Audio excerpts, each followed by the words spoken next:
Selamat malam, tepatnya selamat pagi kali ya. Saya mohon maaf untuk perekaman sampai waktu segini karena memang ada banyak kesibukan, terutama besok mungkin ya. Jadi saya besok mungkin off dulu setiap hari Minggu. Ya, mohon maaf sekali.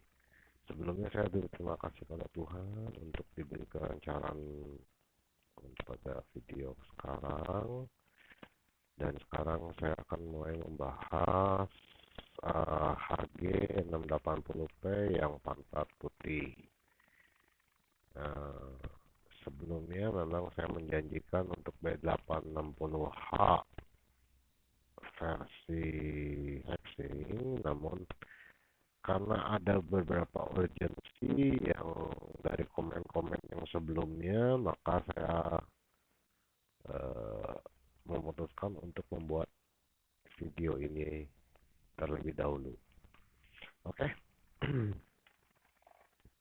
kita mulai saja.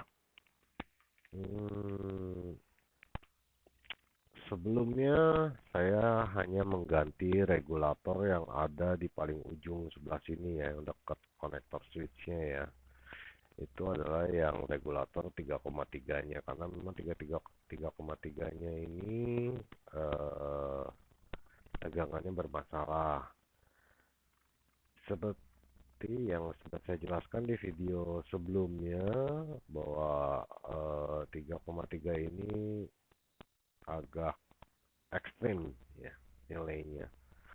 Nah, IC-nya alias IC-nya nggak kerja, makanya saya ganti aja regulatornya. Oke, coba kita tes, karena setelah saya ukur ini sudah normal harusnya ya. Oke, ini sudah mulai hidup ya.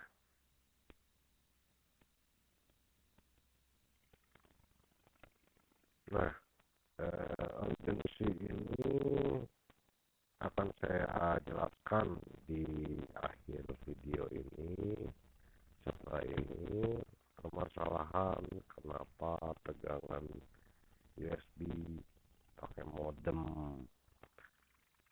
habis dicolok modem ternyata kok interface-nya suka hilang-hilang, atau saya pakai adaptornya udah 2 ampere 12 volt, namun memang nggak ada hubungannya itu. Nanti saya jelaskan kenapa. Dia sudah ada penampakan normal ya. Ini error-errornya muncul akibat ini apa? Akibat pembacaan LAN ya sudah, dia mulai error seperti itu. Kita anggap normal, kita tutup. eh, untuk permasalahan S905X, tapi sebelumnya nanti kan masih ada satu video lagi yang untuk B860H. Sebelum saya menjelaskan lebih mendalam lagi ya. Oke, sekarang saya akan menjawab pertanyaan yang di komen sebelumnya. Ini saya jelaskan lagi, sekali lagi, sebetulnya saya sudah menjelaskan di sebelumnya ya. Di sini ada mesin HG680p, boardnya ya, tepatnya boardnya yang sudah apa, saya repair kemarin di video sebelumnya. Nah, saya mau menjawab semuanya itu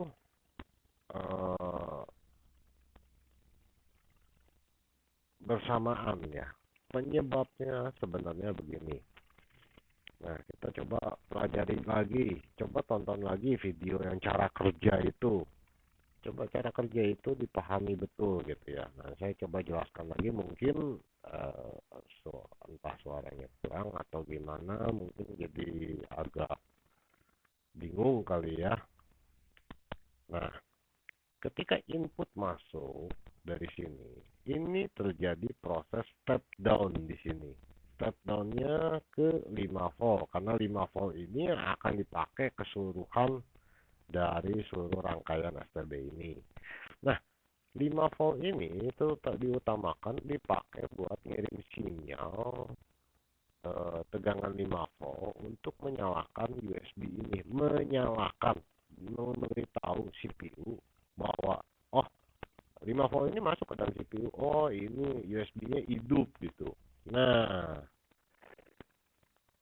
itu aja sebetulnya keperluannya dari step down ini. Cuman dia ini turun.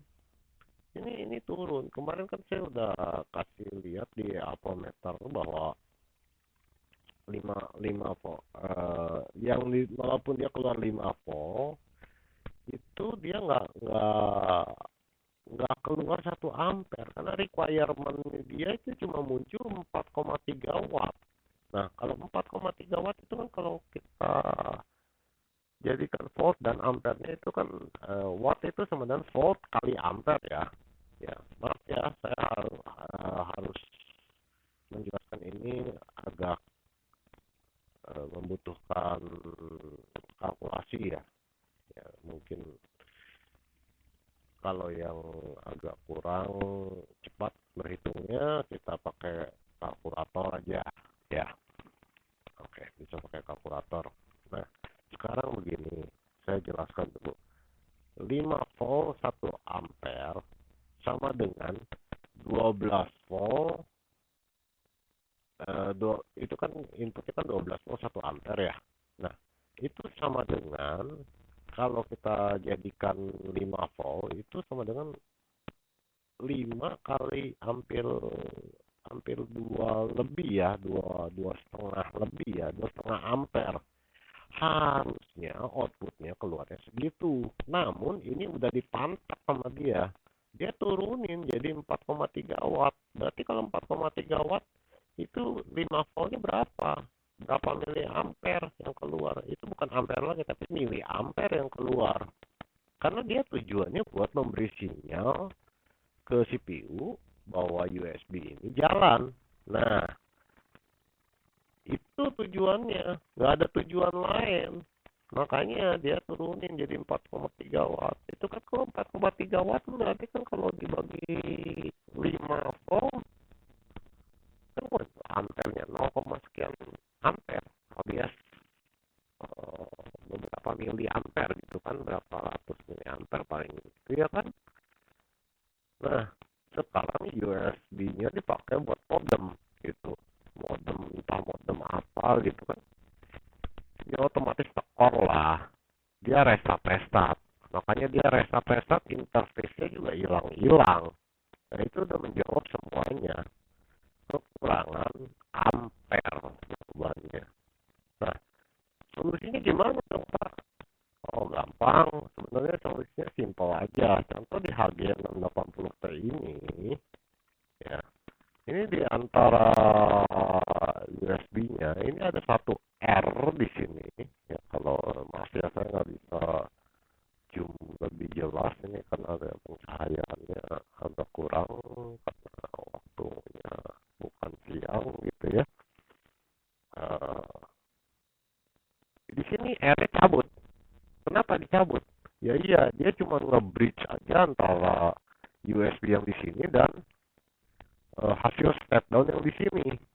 Ini buat ini aja, dia buat apa namanya? Sebetulnya dia hanya karena dia buat apa namanya itu ya?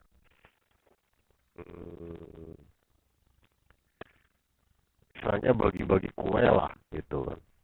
Oh ya maaf, ini saya matikan dulu ya. Mungkin saya juga mohon maaf kalau bahasanya agak keras, tapi saya nggak ada maksud mungkin demikian ya. Ini saya hanya mengulas sedikit.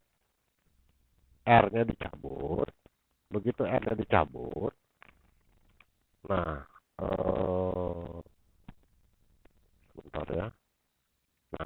setelah R-nya dicabut ini ujung satunya kapasitor ini cuman untuk menghubungkan antara kedua USB ini ya. Jadi kedua USB ini diparalel sama si kapasitor ini.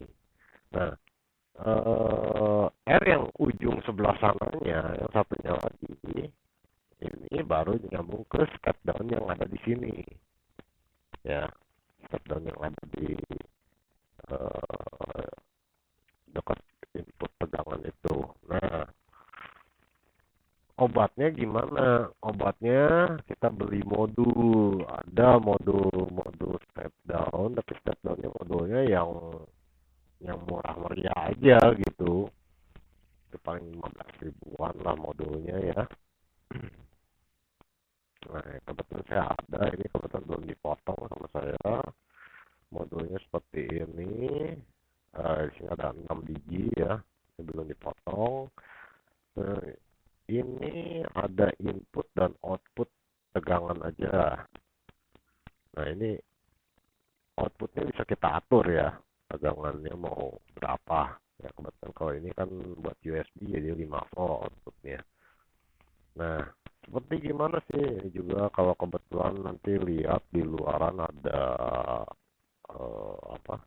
Yang hasil rakitan saya biasanya modem-modemnya itu saya bikin seperti ini. Ini kebetulan catanya di B860H ya. Nah, ini B860H. Nah, ini kan ada modulnya nih. Yang saya pakai modulnya ada satu di sini, satu lagi ada di sini ya. Nih, yang dekat USB-nya. Nah, ini modemnya di mana? Modemnya saya sembunyiin di kolongnya. Jadi maaf saya nggak bisa cabut ininya, cuman mungkin bisa ngintip sedikit gitu ya. Kalau kalau kelihatan mungkin bisa kelihatan ada di pantulannya ya. Jadi bawahnya ada modem.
Ya.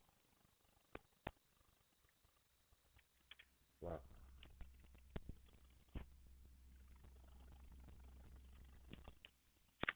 oke ya kelihatan jelas ya tadi ya. Nah itu kan kurang lebih seperti itu. uh, Kok ada dua yang dipakainya bukan cukup satu aja? Ya betul, kok saya cukup satu aja, yang sebelah sini aja. Ini yang dekat USB aja. Ini kan yang satu dari inputnya kita ambil yang dari 12 volt di sini nih, di sini ada 12 voltnya. Ini nyambung langsung ke sini ya, ke kapasitor besar ini. Dari input powernya maksudnya ya, bukan modulnya ya. Nah, 12 voltnya, 5 voltnya saya sambungkan di sini. Di sini dia pakai L di sini. L-nya saya cabut. Saya cukup nyambungkan kabel. Jadi jalurnya ada dua kan. Di situ ada L situ di pojokannya. Nanti mungkin kalau yang masih belum jelas posisinya yang mana, nanti saya jelaskan. Kalau sebetulnya ada ya, kalau nggak salah saya sudah bikin itu videonya untuk L ini, penjelasan L ini entah di episode berapa di video sebelum ini. Nah, yang satunya lagi kita mah sorry, ini ground ya, yang satu ground.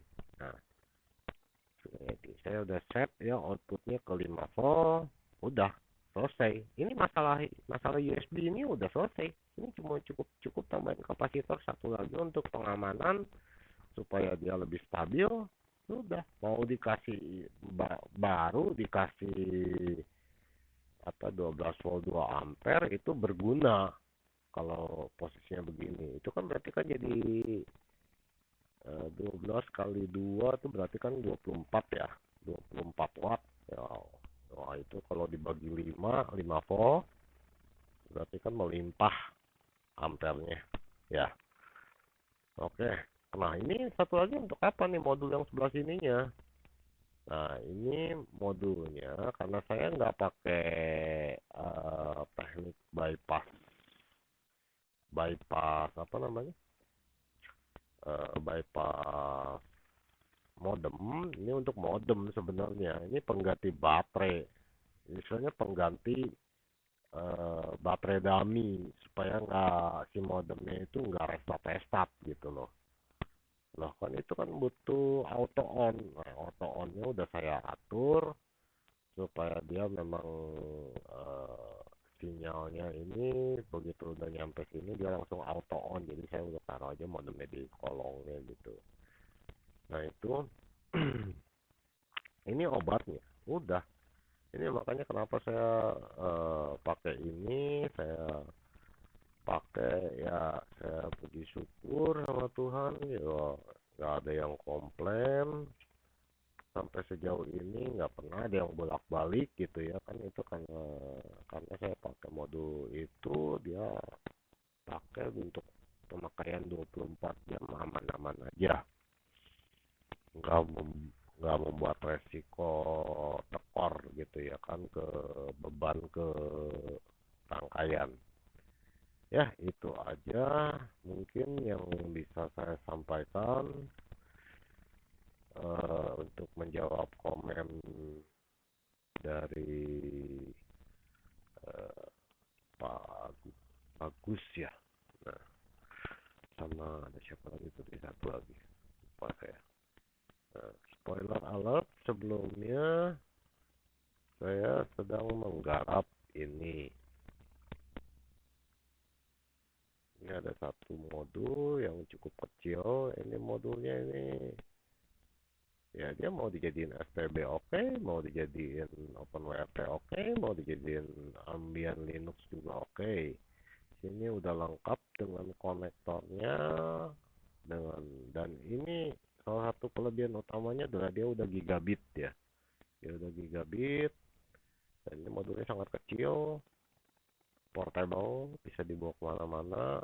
Cukup dengan power bank saja udah hidup. Power bank yang kecil atau mau disambungkan dengan LCD pun oke. Di sini udah ada konektornya. I/O-nya saya keluar. Ini Raspi, mirip Raspi ya, mirip Raspberry ya. Tapi ini asli buatan saya sendiri. Ini nggak akan mungkin ketemu gitu kalau mau cari-cari di marketplace gitu, karena memang ini asli bikinan saya sendiri, asli made in Indonesia. Ya saya masih mencari siapa yang berminat, entah memang kalau memang berminat ya silahkan, entah di grup, entah lewat inbox saya ataupun lewat marketplace. Cuma nanti akan saya review lebih dalam, cuma nanti ya, ini saya spoiler aja. Sekian dan terima kasih, sampai jumpa lagi di video berikutnya. Selamat pagi beraktivitas, sampai jumpa lagi mungkin nanti hari Senin ya. Kalau Senin saya nggak sibuk, saya akan lanjut lagi di video B860H hexting punya.